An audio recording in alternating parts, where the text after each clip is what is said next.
Jai Gurudev, good morning, student. So today we are taking another one. This is called Boltzmann distribution law. So before going to Boltzmann distribution law, first of all we try to understand some point. If we have in a tub we have some water. In this one, if you add one drop of blue ink, then the color intensity, if you add 5 drop, then intensity will be high. So by that actually what we understood is that the term intensity we have to understood first. And how we are going to understood the term intensity is the intensity is the number of particle in a particular volume. For example, if you have going to in cinema hall, if this film is recently released, then number of people will be more, intensity will be more. Or if that one is an art film or conventional one, number of people will be less. So intensity is number of particles in a unit volume is high. This is called intensity. Next, student, we are doing Boltzmann distribution law.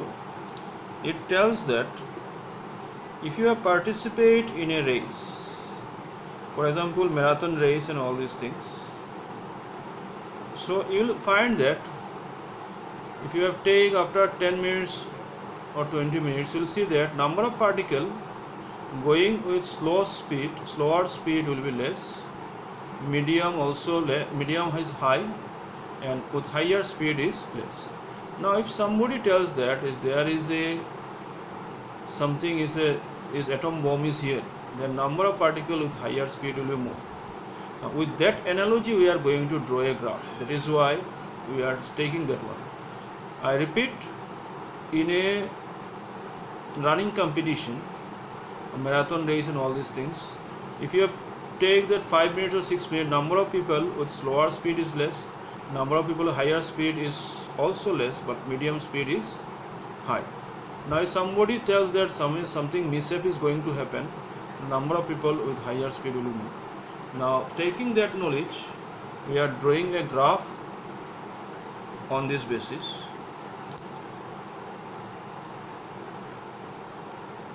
For example, this graph is drawn at temperature T.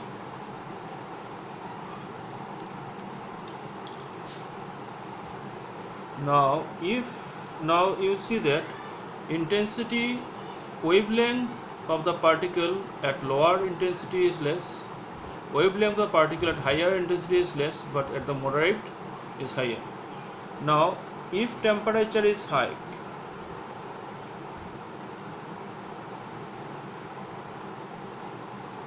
it is T1, this is T2. If T2 greater than T1, the number of particle with higher speed is more. Initially it is this much. Now in addition to this area will come. So this is how we know about the Boltzmann distribution law. Next, we are taking two terms. One is your continuous, another one is discrete. So continuous and discrete. If you are going to a market and you want to buy rope, another person going to the market, he wants to buy samosa, then the rope that will get, if you want that I want 1.1 meter rope, the shopkeeper is provide you. If you want 1.2 meter rope, shopkeeper can provide you. If you 1.3 meter, he can provide. If you want 1.25 meter, he can give. But In case of samosa, if you want 1, he can give. If you want 2, if you want 3, if you want 3.1, he is unable to give. If you want 4.1, he is unable to give. So, continuous means that whatever you want, you are getting. But discrete means you are not getting, but it is coming to you in some packets of energy. Some packets means some bundle or packets. So this type of thing which cannot be continuous is called discrete. And light also behave like that. It comes to you in terms of packets, but since it is coming too fast, so you may tell that that one become continuous. For example, fan blades are separate, 3 blades are there, but when they are moving too fast, it seems to be continuous. Light is also that. Now, in this, if I taking this one continuous and discrete,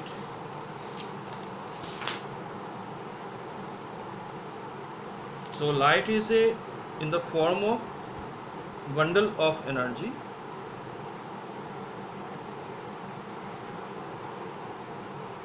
and these bundles of energy is called quanta. These bundles of energy is called quanta. Now here what we have to learn that energy of one photon, this part you remember, photon means light particle. Particles of lights are called photon. So if you have considered the energy of one photon, for that we have a formula, energy of one photon equal to h nu, where h is Planck's constant and whose value is 6.626 10 to the power minus 34 joules. So this is what is the value of H. So student, what we have learned, that photon is the particle of light. Energy of one photon is h nu. Remember, energy of one photon is h nu, where h is a constant which is called Planck's constant and whose value is 6.626 10 to the power minus 34 joules. Now we are taking a numerical, based on that we are going to solve. So problem is, first of all understood the problem. Find the energy of 1 mole of photon. So you have to find energy, and energy of 1 mole of photon of radiation whose frequency given, remember, frequency is this much. So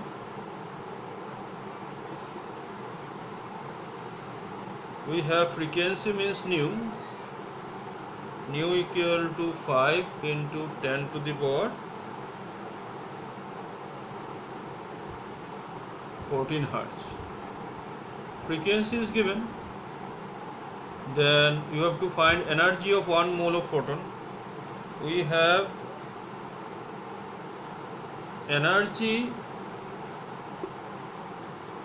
of 1 photon is equal to h nu. Clear? So therefore energy of 1 mole photon is equal to h nu into 6. Avogadro's number, you have to 6.022 10 to the power 23 into h into nu. So what will be the energy? Energy of 1 mole photon is equal to, you have to put all these values, 6.626 10 to the power minus 34. This is a value of h, and value of this one 6.022, 10 to the power 23, and value of nu is 5 into 10 to the power 14. So student, I am writing equal to here 6.626, 6.022 into 5 and into 10 to the power how much? Minus 34 plus 23 plus 14. So you have to calculate out to get the energy of 1 mole of photon. So we are keeping up to this student today.